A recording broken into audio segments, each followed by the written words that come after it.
Okay, can everyone hear me okay with this microphone? Okay, I hope the camera can hear me okay. I've been accused of mumbling at times. So if I start trailing off, I'm sure Antoinette will throw something at me. Thanks a lot for the invitation to be here. Thanks, Aki, Renee, Rich, Raju, everyone else who was involved in making this happen. It's been a fun trip to get out of the Upper Peninsula down here to tropical Lower Peninsula, right? I ordered up some snow just before we came. I'm traveling with Maria Genoviak. I'll put Maria on the spot real quickly. Maria is the director of NIAX where I work. I'll talk a little bit about NIAX. So traveling with Forest Service royalty here. If you want to ask Maria any questions after the talk. I came with goodies. So if anyone doesn't have one of these little field guides, maybe I'll ask Aki or somebody to help pass these around if someone's still looking for some. But we'll be talking about that field guide a little bit during the presentation today. So I've been thinking a little bit about this over the past couple of days. I look back at the previous sessions in this seminar series. And from the get-go, I was trying to think about, well, what do I have to say that might be different and additive here? You all have covered in the past couple of years of this seminar series a great suite of topics. I know you're focusing on climate change now. You heard in February about forest certification and what it might mean for climate change. You heard about forest planning and how they're integrating some of these changing conditions. You heard about the great work being done right here on campus from the Forest, Climate, and Carbon program. So thinking about how to add to that, I thought, well, maybe let's go back to basics a little bit and talk about what do we know, what do we expect about climate change impacts on Michigan forests, take it away from a global context or a national context. Just for today, we'll put our sights on Michigan and see what climate change has in store. And then also I'll be talking a little bit about our organization at NIAX and how we work with land managers to help them wrap their arms around this issue and cope with what can feel like a daunting topic at times, frankly. But before all of that,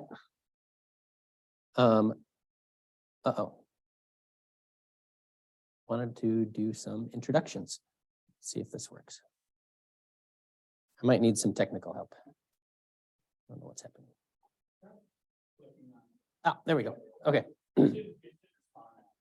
Thanks. Okay, so just a quick introduction. So you all saw my name and mug on these flyers. I'm Stephen Handler. I work for the U.S. Forest Service. I don't know if I said that right off of the bat, but I'm an employee of the Forest Service Northern Research Station. So I'm a federal employee. I'm up in Houghton, Michigan, up in the Keweenaw Peninsula. I've been with the Forest Service since 2011, so a little over a decade now. And just a little bit about myself, in case, you know, it's helpful to provide a little context about who I am and how I got to this position. So I grew up in a small town in Iowa. Going outside to me was not getting lost in nature. Going outside to me was like rolling around in the lawn and tackling our neighbors' kids for 8 hours a day, as much as we could be outside, shooting hoops in the neighborhood, playing in creeks and stuff in the park. I don't know if you all have that experience. I just want to make the point that there's many roads into forestry and natural resources in particular. Like some people have that kind of iconic, I grew up in nature sort of background. I imagine many of us didn't. And I just want to make that clear that I'm one of these people who came to this late in life, right? I didn't really spend any significant time in the woods until after I graduated college. And so this is all kind of, I'm gathering all this up as much as I can later in life. Also, I'm a child of 2 university professors. But if you told me when I was growing up that a big part of my work would be standing in front of classrooms, talking to people, leading tours and field groups in the woods, I would have run away screaming. This is not what I was born to do. In fact, this sort of thing terrified me growing up. But again, like my message to you all, those of you who are still like figuring out what your career pathways might be, you've got superpowers you don't even realize yet, right? You can grow these skills and come to this late in life again.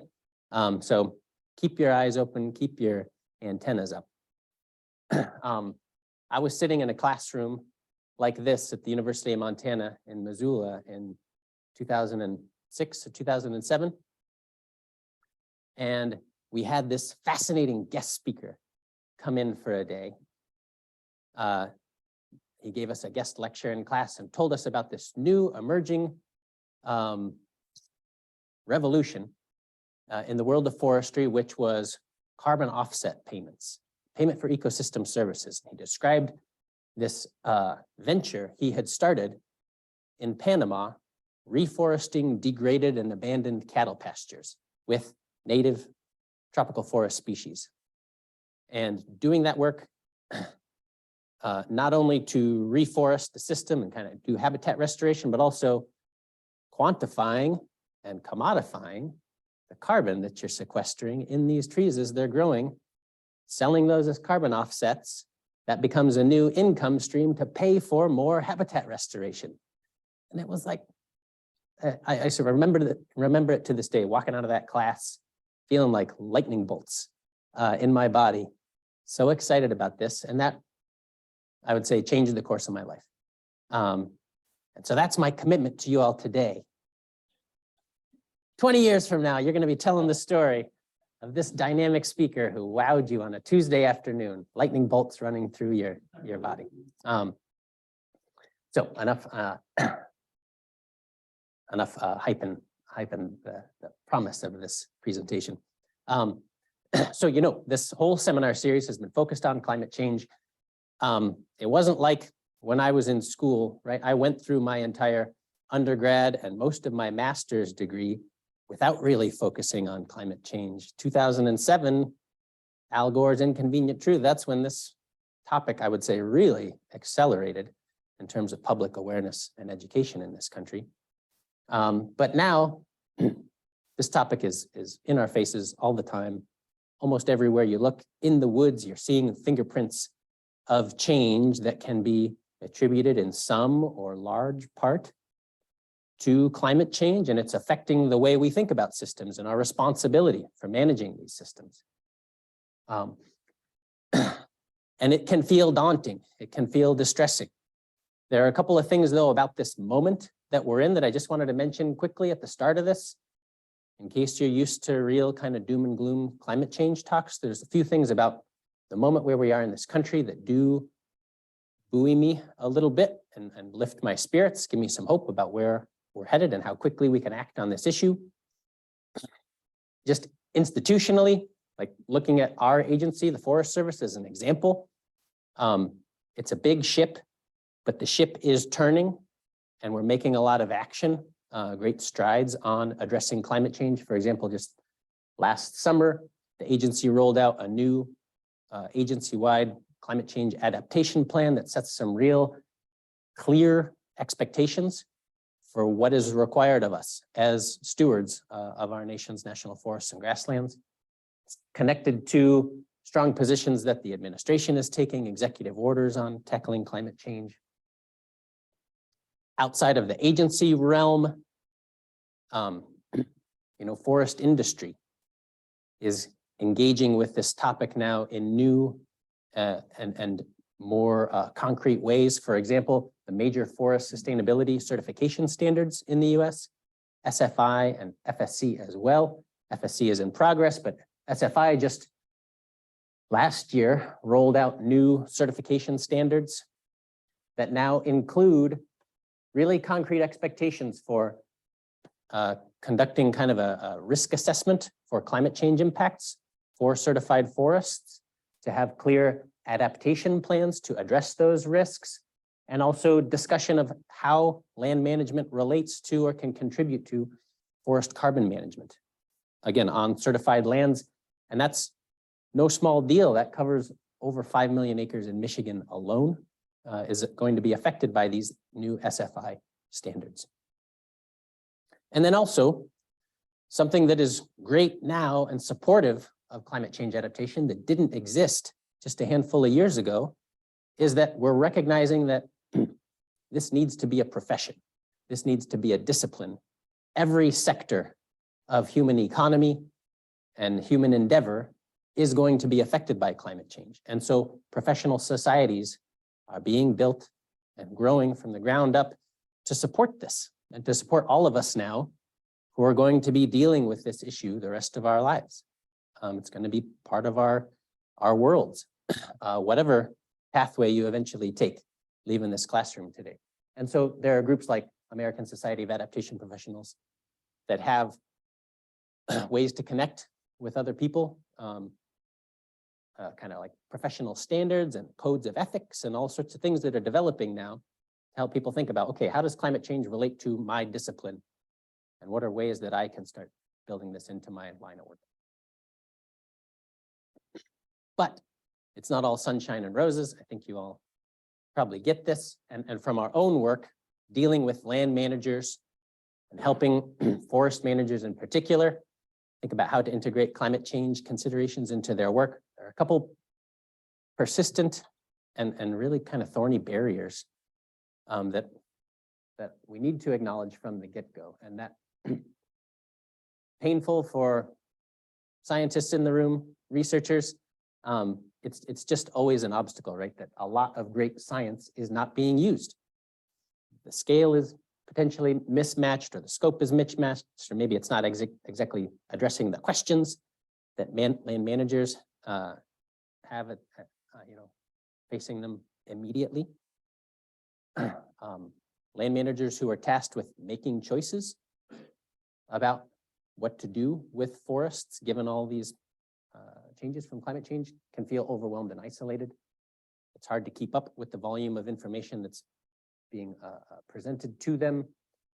You can feel really siloed and isolated working in large agencies. So even if you feel like you're doing something well, it's hard to know who else is approaching this problem similarly and to connect people who are wanting to work together on this topic.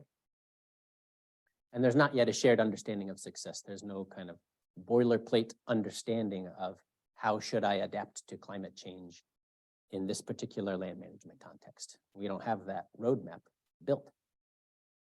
And so now I had it worked out with Maria on this cue. She was going to play her dramatic trumpet music. Ba, ba, ba, ba, and here comes, yep. Our group, Northern Institute of Applied Climate Science, has been evolving through time to help address those barriers. And you'll see what I'm talking about as I go through the rest of the talk here. But just briefly about our institute, NIAX. We are a multi-institutional partnership. Maria and I are federal employees. The Forest Service has led NIAX from the get-go. NIAX includes the research branch of the agency, as well as the National Forest System and state and private forestry, so multiple deputy areas within the Forest Service. But we are larger and more complex than just the Forest Service.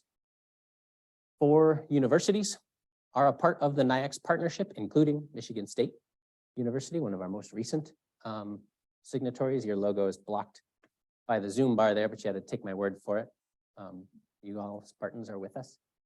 Along with National Conservation Organization, American Forests, a Forest Industry Science Group, National Council for Air and Stream Improvement, Tribal Commission, Great Lakes Indian Fish and Wildlife Commission. So we've got this interesting blend of organizational perspectives kind of baked into our NIAX DNA.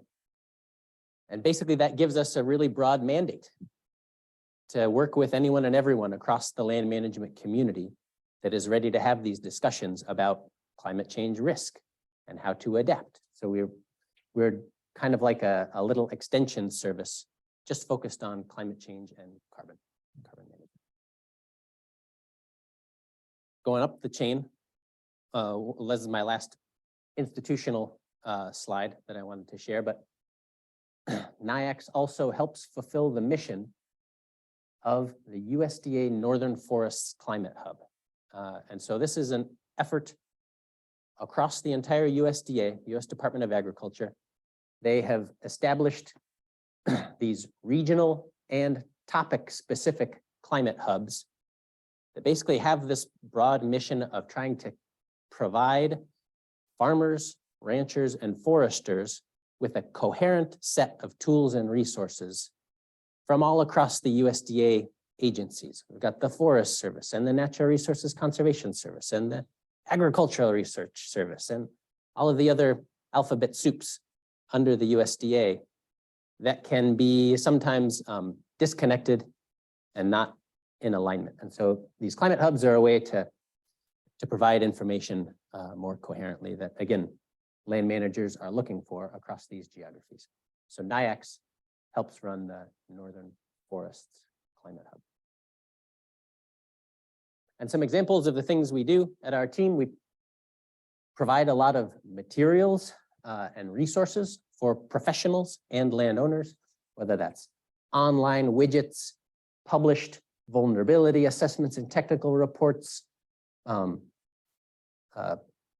of shorter pamphlets and resources for landowners to digest that are more kind of public audience.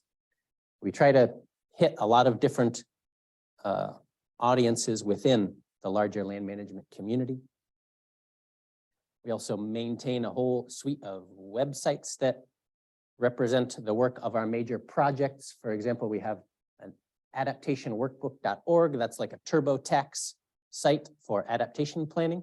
So if you want to build your own custom adaptation plan, you can do it online at this site. Adaptive Silviculture for Climate Change is a national silvicultural experiment to test what are different adaptation pathways in different forest types. And can we have a long-term silvicultural trial to compare the results of different climate adaptation strategies in those different forests around the country.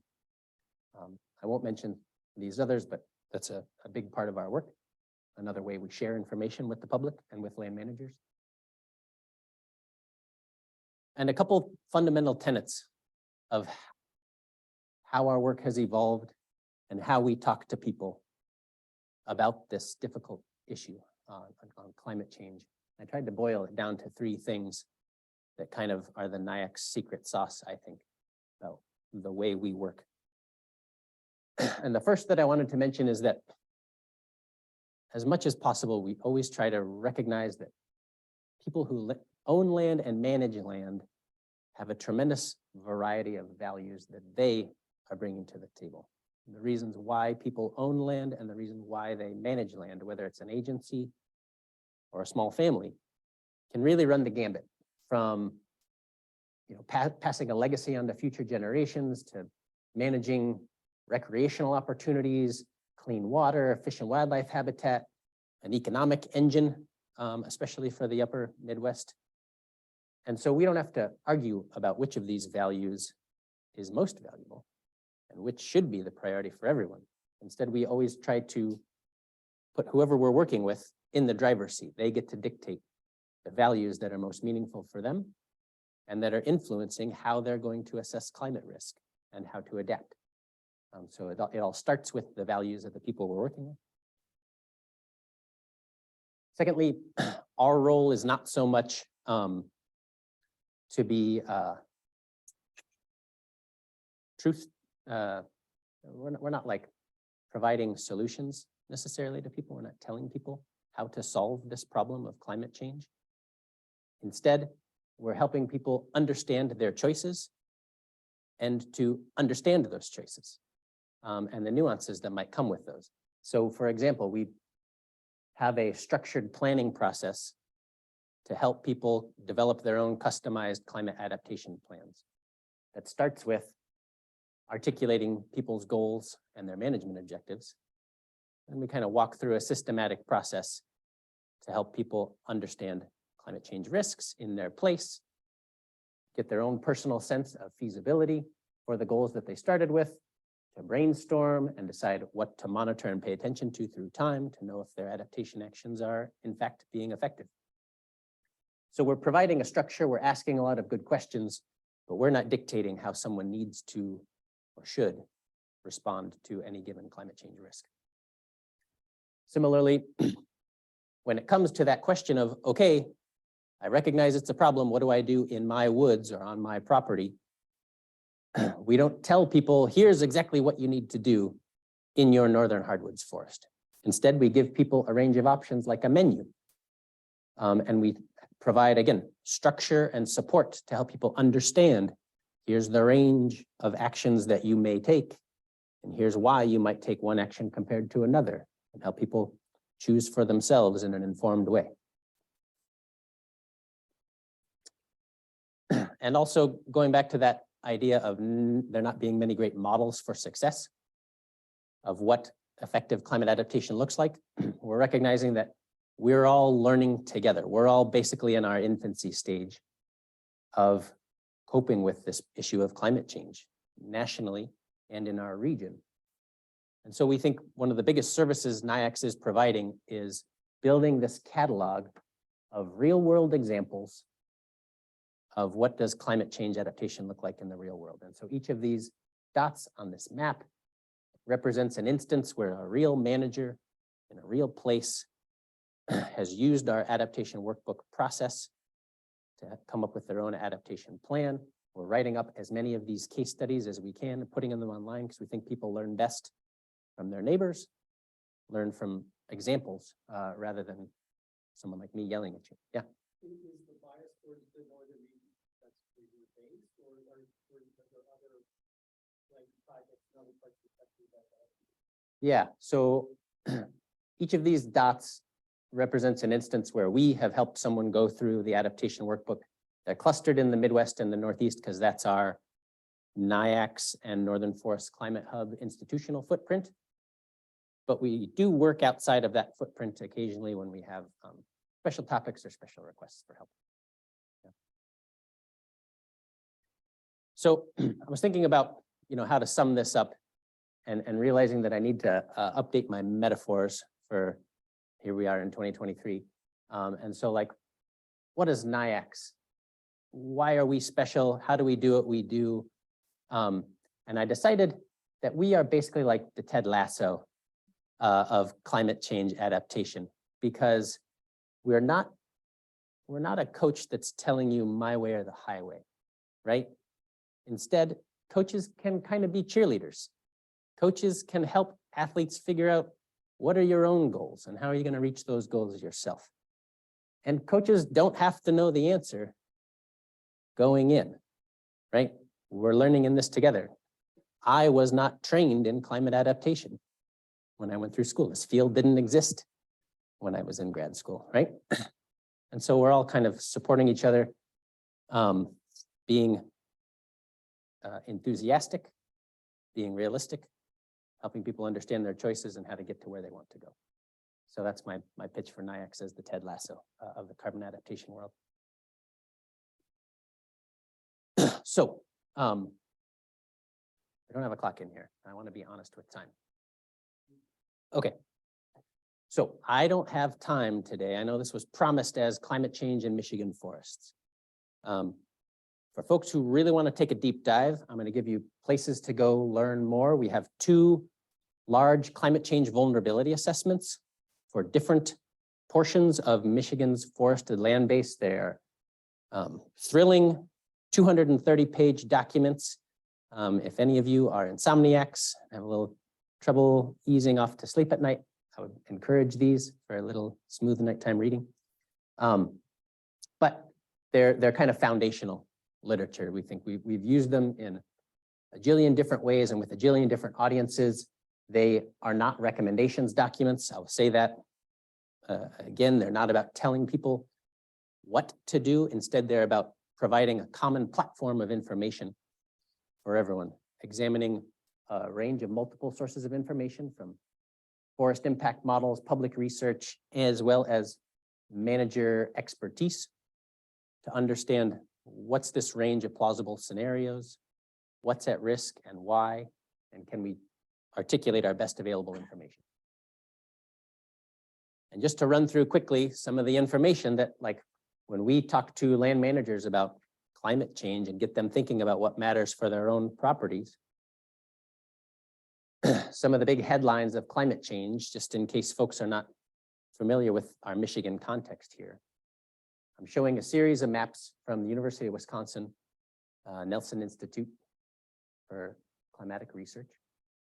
And these are showing a consistent time period, 1950 to 2019. So just to show what's already been observed, what's already been measured in terms of climate trends over the past several decades in the upper Midwest.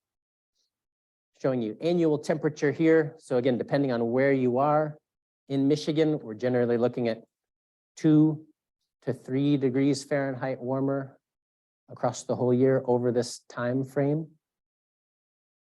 But again, we know annual temperature doesn't tell you all that much. Annual average temperature can mask a lot of variability. So we split this apart by season, and we get a lot more interesting nuance. So I'm showing you here December, January, February on the left, June, July, August on the right. And again, if I have to boil climate change down for people in the Midwest, the number one headline that I always lead is warmer winters. Warmer, milder winters are kind of the signature aspect of climate change that we have experienced and are experiencing in this part of the world. Depending on where you are, we're looking at now 4 degrees or 3 degrees warmer. Northern Minnesota, northern Wisconsin are kind of leading the way with even a faster rate of change. And summertime, on the other hand, is much more muted. Not a lot of change happening in annual summertime temperature over the same time period. On the precipitation side, again, same time frame, 1950 to 2019. This is percent change over that time. And again, most of the state is some shade of blue. So most of Michigan over the past 70 years has gotten wetter across the entire year. Depending on where you are, we're looking at 10 to 20% increased precipitation, except Western UP is kind of an outlier here, holding steady in precipitation over that same time frame. Again, breaking it apart by season to expose some more interesting nuance and seasonal flavor here. December, January, February on the left again, June, July, August on the right. So winters consistently are dramatically wetter across the upper Midwest. Almost every place you look, 15 or 20% wetter in that season. Summertime, on the other hand, shows this interesting north to south trend. Northern Minnesota, northern Wisconsin, northern Michigan are all either declining or holding steady in summertime precipitation. Whereas southern Minnesota, southern Wisconsin, southern Michigan have continued to get wetter over that same time. So we've got this interesting dividing line, this demarcation between the upper Great Lakes and the southern lake states, specifically for summer precipitation. And it's not just how much rain you're getting at the end of the year, or at the end of the season, right? We know it matters how that rain is being delivered. And this is the second major headline that I tell people about climate change that we have already experienced in our part of the world. First one, warmer winters. Second one, more heavy precipitation. So I'm showing you figures here from NOAA. And these are statewide graphs of 2-inch rainstorms or larger from the 1900s on through the first half of the 2010s, or no, sorry, through 2020. And each state is seeing this rise, especially in the past 3 or 4 decades, in the frequency of these large precipitation events. Whatever category of large rainstorm you're looking at, the larger rainstorms are happening increasingly frequently. So a 4-inch rainstorm graph would show even a stronger upward trend, 6-inch, 8-inch, stronger. So those largest events are happening even more frequently than historically.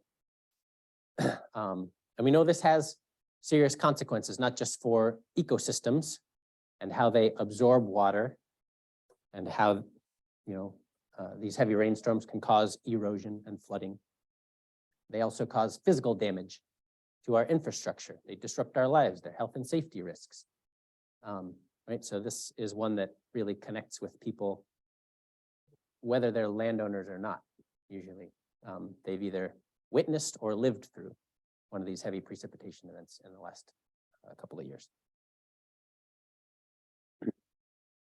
At the same time, even though our maps are mostly blue when it comes to precipitation, and we're getting more total rainfall, there's still this looming risk of drought stress because of climate change. And this is one that I usually spend a little time talking with foresters and land managers about, because it can be kind of paradoxical how we can be talking about wetter conditions, but still this risk of drought. And so the zoom bar is kind of messing with my label here, but I'm showing you here vapor pressure deficit projections for the late 21st century under a mild or a moderate and a high climate change scenario, RCP 4.5 and 8.5. And you'll have to take my word for it that this is on the order of 20 to 30% increases, and that's 60 to 80% increases in vapor pressure deficit. Vapor pressure deficit that gets so severe that the Keweenaw Peninsula is just sucked right off of the map. And so vapor pressure deficit, why does this matter? How does this affect forests, and why am I making a big deal of this? Vapor pressure deficit affects how trees and other vegetation experience water demand and dryness from the atmosphere. And so I'm showing you kind of a Mickey Mouse version of this, illustrating a cool air situation on the left and a warm air situation on the right, trying to get this concept of vapor pressure and the demand that plants are feeling, and the difference between a warm air situation and a cold air situation. Both of these are showing 50% relative humidity. So each circle represents an opportunity, a storage capacity for water vapor in the atmosphere. The blue dots are full. The hollow dots are space that is yet to be occupied. So available space for water. And this is just illustrating the concept that you all know if you've ever been in a sauna or if you've ever been to Florida, and that's warm air can hold a lot more moisture. So even though both of these are 50% relative humidity, 50% occupied, this warm air situation exerts a much stronger demand on plants and soil because the storage capacity is so much larger. It can pull a greater quantity of water out of the soils and out of the vegetation. So they experience drying, even though it's the same relative humidity. And so this does pose the risk of drought stress, particularly on areas with drought-prone or shallow soils, or in areas where maybe a lot of your rain has been delivered in a 6-inch rain event and has run off rather than recharged soil moisture, or areas like south-facing ridges, or for mesic species that happen to be on more marginal or drier sites. So there's still this risk of drought, even though the rain gauge might show increasing water across the year. So those are some of kind of the physical impacts of climate change on forests. And then if you look at all of the kind of the indirect or follow-on impacts of climate change on forests, these tend to be some of the highlights that always rise up whenever we talk to researchers and managers in different regions where we work. And so I'm not going to take time to go through all of these, but I wanted to give people kind of a preview of what are some of these major climate impacts for not just Michigan forests, but forests more broadly in our region. And we'll drill down on this a little bit. Just to do a quick call out for tree species projections. There are tools from the Forest Service like the Climate Change Tree Atlas that are giving us an increasingly clear picture for different parts of our state and other states. You know, the model is improving all the time and getting kind of finer spatial resolution, so we can get a more localized picture of which tree species might experience increasing suitable habitat or declining suitable habitat in a given area under a range of future climate change scenarios, or which tree species might have new suitable habitat that could be occupied in future climate change scenarios. So I'm showing you just from the northern Upper Peninsula and Keweenaw, some of these tree species that are expected to gain suitable habitat or decrease suitable habitat, or that might have new opportunity to grow in our area. And tools like this, they're not forecasts exactly. They're not models telling us that in 80 years, bur oak is going to appear in Marquette. But it does tell you that this is an indication of possibility or potential. It's going to take a lot of management decisions about how to actualize this or take advantage of any opportunities. And at the same time, it doesn't tell you that all of the sugar maple is going to vanish from our part of the state. I'm showing you just kind of summary, but the tree atlas can tell you like percentages of suitable habitat that might increase or decrease, so you can get a sense of large or small potential declines. And what suitable habitat is really telling you is the degree to which kind of you're growing closer to or further from your optimum conditions. It's not exactly telling you that sugar maple will start to decline, fall over en masse, but it is telling you they may be growing further outside their comfort zone.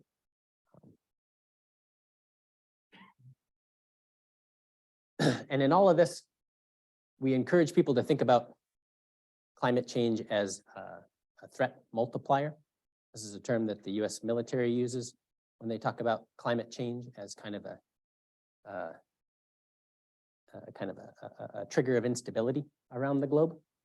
And it's this idea that any one of those trends that I mentioned in isolation is not that big a deal for forests. Forests can cope with a lot and have coped with a lot through time and through their natural history. So a warming winter trend through time in isolation would not matter that much.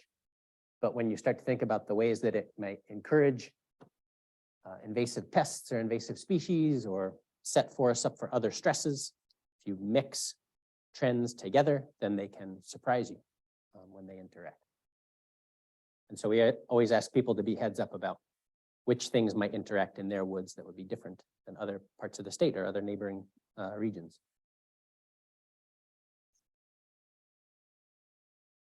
In all of this, we're encouraging people to think about adaptation. And so I wanted to make sure that I define adaptation clearly, the way we talk about it at NIAX. And we use a pretty broad definition of climate adaptation, and that is basically any adjustment of systems to either prepare for or respond to climate change. But the emphasis we put on it is that adaptation actions should be designed intentionally. And we really hammer this idea about being intentional so that we don't, it's easy to fall back on the assumption that the management decisions we have been taking, the good work we're already doing, will also suffice in an era of climate change. If things are okay now, we can probably kind of coast into the future and assume that things will work themselves out. Intentionality forces you to kind of examine, eyes wide open, what are our climate change risks and how exactly might I need to cope with this risk? Does our current management still seem feasible, or do these risks kind of present challenges to such a degree that we may need to alter our usual way of doing things? So intentionality involves a little more, challenging, forcing yourself to kind of be a critical thinker and do a gut check. So getting to this field guide, I wanted to just do kind of a quick walkthrough of this. So I think you all have it on your desks now, but I just wanted to give you a tour of what's in here, and show you how we're trying to serve this information in more useful, digestible, and approachable ways so that land managers, foresters, landowners can actually kind of start to wrestle with this and take action and incorporate this work into the ways they're making decisions.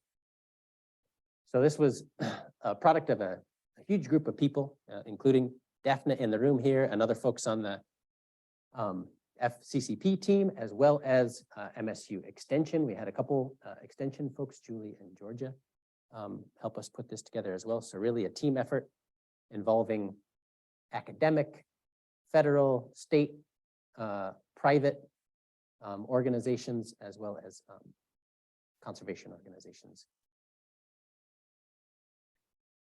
And so our main challenge here was to try to compress,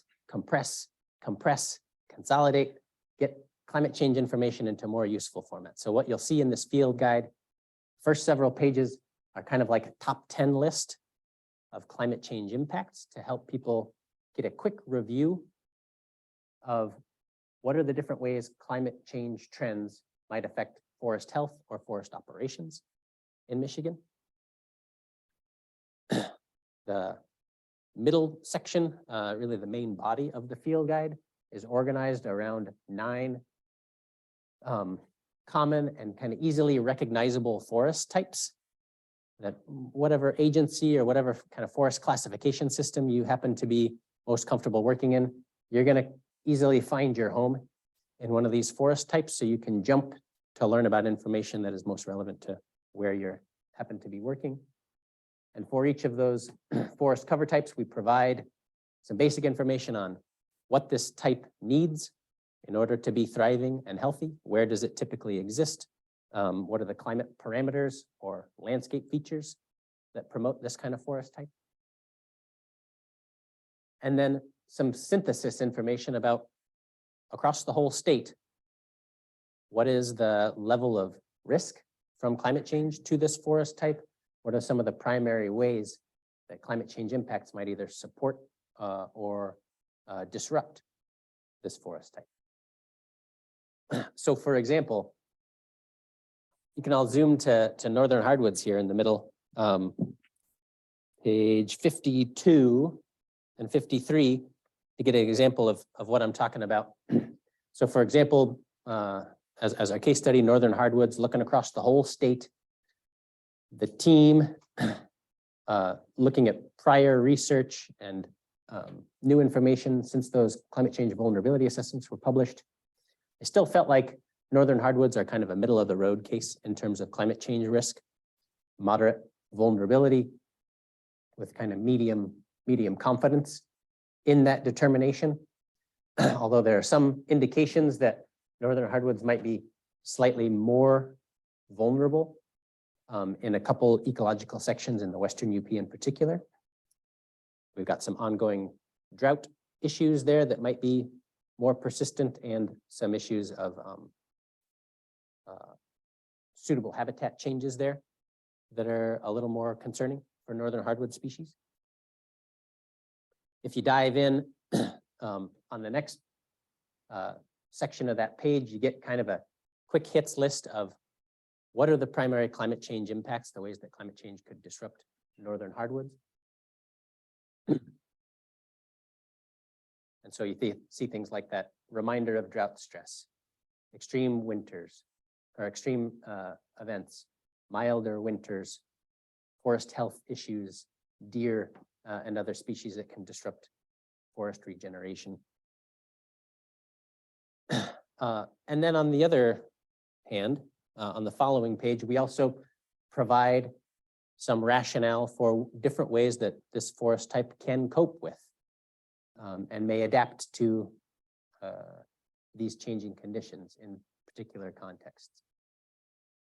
So trying to present kind of both sides, risk and resilience for each forest type.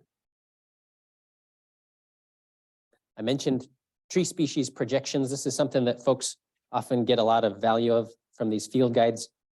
There's a whole section in here that provides tree species projections for different ecological sections across the whole northern half of the state. So for example, you can zoom to your favorite ecological section and get a quick sense of which species are projected to gain or lose or have new suitable habitat within that particular zone.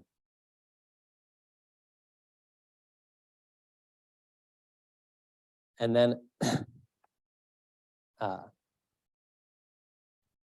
one of the exciting things that we want people to do, again, to put foresters and landowners back in the driver's seat when it comes to making adaptation decisions, is that we recognize that our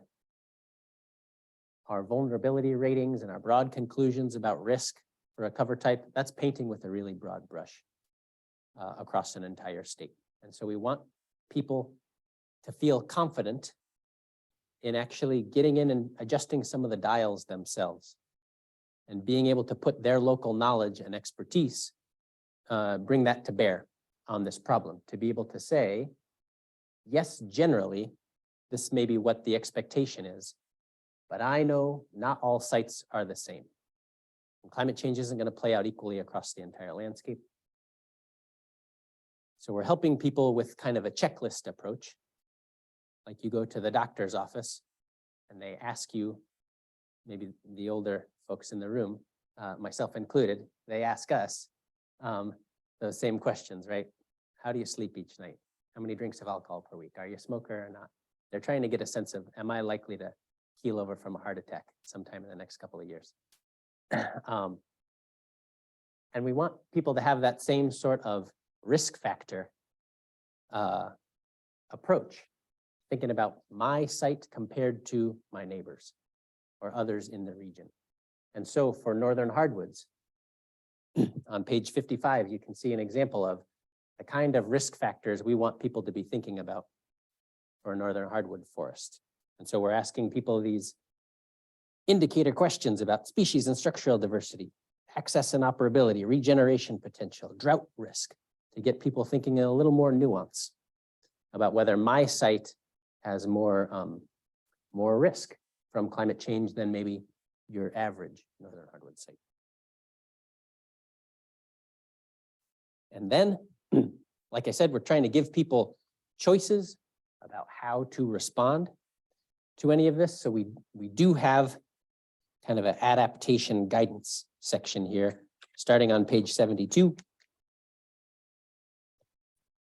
And that is, one thing is that it presents the entire menu that I mentioned of adaptation strategies and approaches. But then we also try to help people, give people a little bit of steering to help people have kind of a jumping off point to decide their own actions that are appropriate. So for example, we give people these summary pages for those risk factors that I mentioned, like structural diversity or access and operability. So if you're working through this field guide and you feel like, yes, I have one of these risk factors in my woods, you can go to this page and find your forest type. And we have some suggestions to start the wheels turning for you. How, in this forest type context, how could you address this risk factor?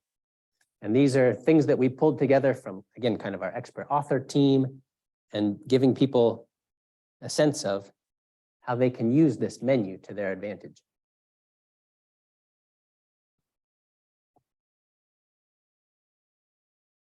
So I think that is probably enough from me, and I would love to hear some questions. Thank you.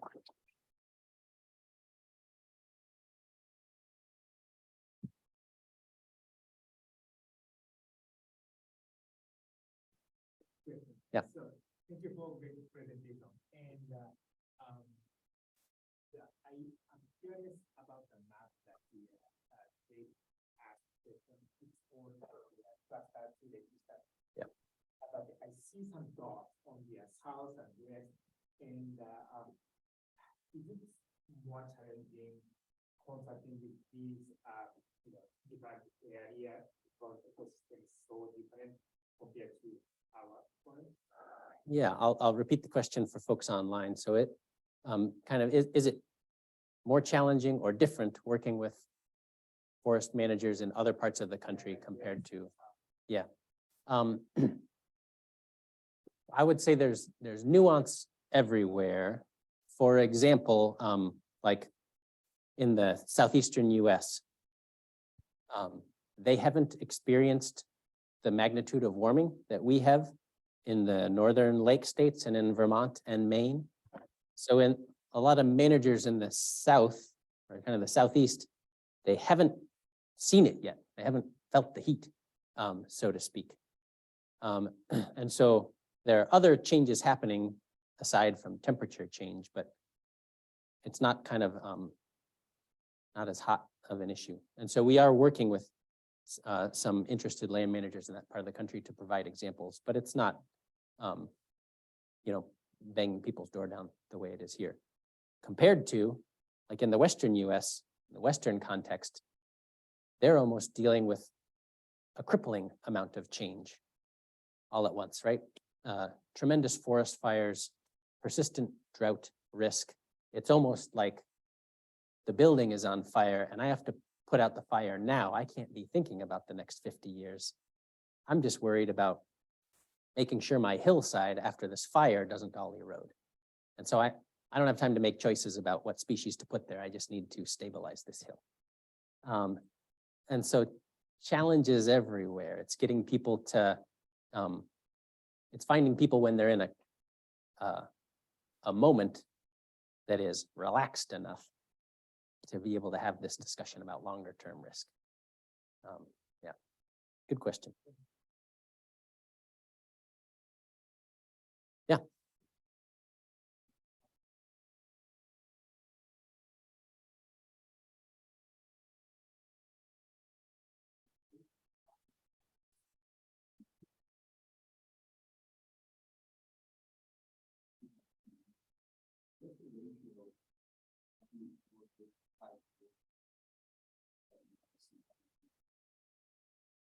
Good question. So dots on the map.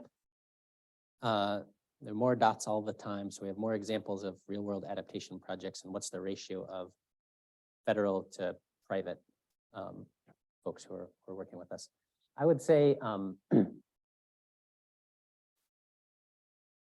if you slice private apart, we're getting a lot of interest from like land trusts, conservation organizations, the Nature Conservancy. So we're working with partners like that increasingly across our whole footprint.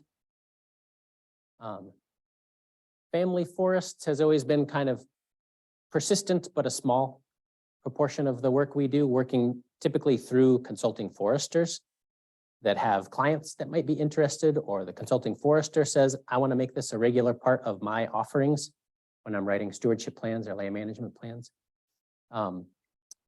Federal is always, I think, a pretty large proportion of our demand everywhere, because agencies like the Forest Service, it's now expected that as a national forest goes through their project planning, they're going to address and account for climate change risk.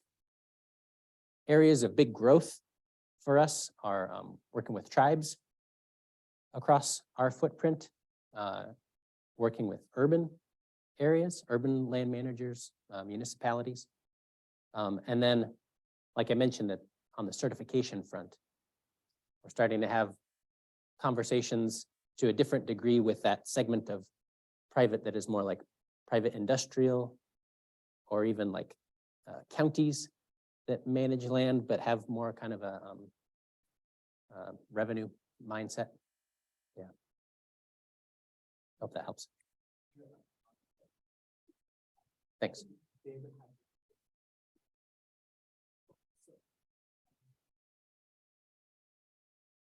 So this question is from Dave. There are numerous papers that attempt to project tree distribution by mid-century under climate change scenario. As someone who is highly involved in this you.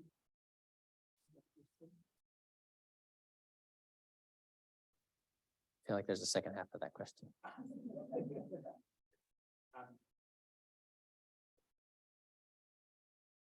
Oh, sorry. Fill in the blank. Yes, 42. 42 is always the answer, right?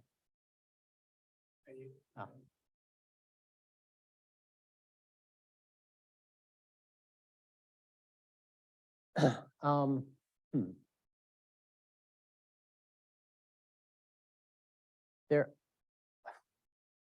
We did an exercise, kind of looking at this for Northern Michigan. Because this is kind of it's new information for us at NIAX as well, that tools like the Climate Change Tree Atlas are able to provide their results in smaller analysis units now, like ecological sections. Before we were looking at much larger aggregated areas, like all of the Northern Lower Peninsula or something would give kind of one result from Climate Change Tree Atlas. And so we did this comparison to identify, well, how much departure was there between different ecological sections in Michigan? And I would say broadly there is consistency. But there were yeah, always interesting variations.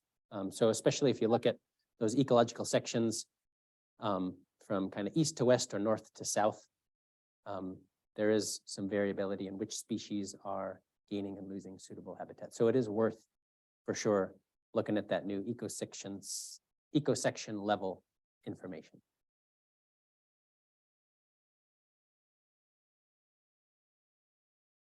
Yeah. So, in 1999, I published my first paper related to forestry climate change. You got out ahead of everyone. Wow. And most of my career, I think, in focus of my work, but always talked about mitigation. And then we kind of hit some point, I don't remember time when everyone was saying, hey, we really need to talk about adaptation. And I think what you're doing right now is really great in terms of finally actually trying to get to adaptation at a very practical level. But does NIAX still get involved in the mitigation side, or are you pretty much invested on the very practical adaptation side? Yeah, this is good. You're like a perfect plant in the audience.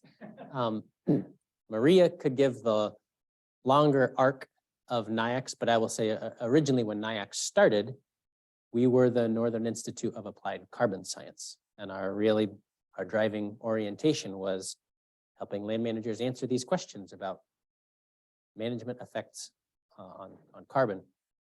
For a whole variety of reasons, we started focusing more on climate change risk and adaptation for a long time.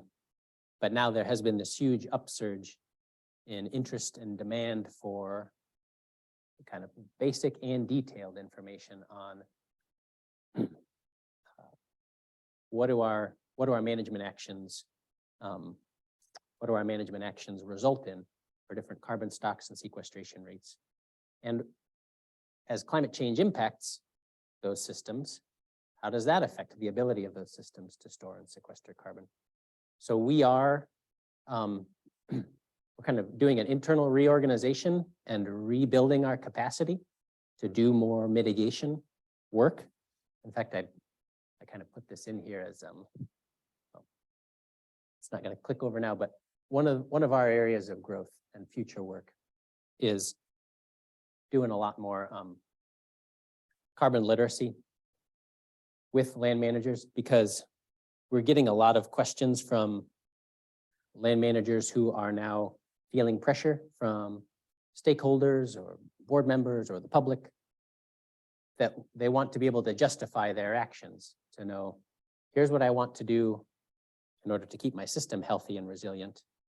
And now they're also expected to be able to explain, what does that mean for the potential of this system to store carbon in the future? So we're working to provide those tools and training. In fact, we have a adaptation menu that specifically makes those linkages for people about here are the different actions you could take to manage for carbon storage and sequestration in a forest. So that's one of the menus we provide if someone comes to us with that as one of their main values. We'll work them through the same thought process with kind of a carbon orientation. Yeah, it makes sense. I think it's nice to see something like this, you know, in terms of looking at things that it also creates the impression like we're sort of accepting that this is climate change is happening, we're just adapting to it. There's no sense of either dampening that progression or even irreversibility, possible reversibility. You'll see here, we did just a whisker of it in this. There's a forest carbon section in the very back. Again, just some basic talking points to help land managers be able to discuss. Here's how the actions we're taking for adaptation also contribute to carbon storage. More questions?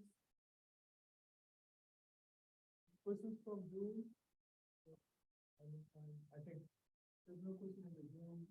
So we can take this discussion to dinner.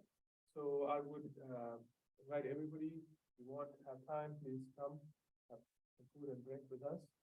So, and I would like to thank everyone for accepting our invitation, Maria, for joining us today. Thank you so much, both of you, for being here and then for this wonderful presentation. Thank you.